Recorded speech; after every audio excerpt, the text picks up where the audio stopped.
ઓછા વજનવાળા, અતિ ઓછા વજનવાળા અને કુપોષિત 20 જિલ્લામાં થઈને 4 લાખથી વધારે બાળકો છે.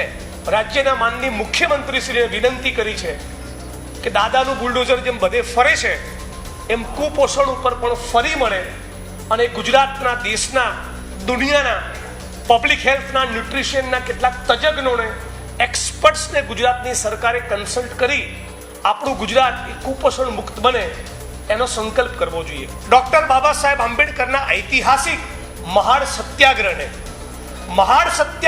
100 વર્ષ થવા આવ્યા, પણ ગુજરાતના સેંકડો હજારો ગામમાંથી આજે પણ અસ્પૃશ્યતાનું કલંક દૂર થયું નથી.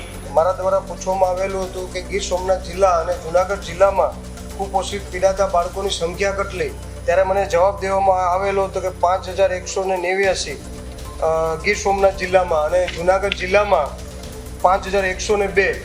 અને મારા દ્વારા પૂછવામાં આવ્યું કે ગીર સોમનાથ જિલ્લા અને જુનાગઢ જિલ્લામાં કુપોષિત બાળકોની સંખ્યા કેટલી વધી અને કેટલી ઘટી છે, ત્યારે મને જવાબ દેવામાં આવ્યો છે કે 1992 ગીર સોમનાથ જિલ્લામાં ઘટી છે અને 555 જુનાગઢ જિલ્લામાં ઘટી છે. ત્યારે હજી પણ હજારોની સંખ્યામાં કુપોષિત બાળકો છે.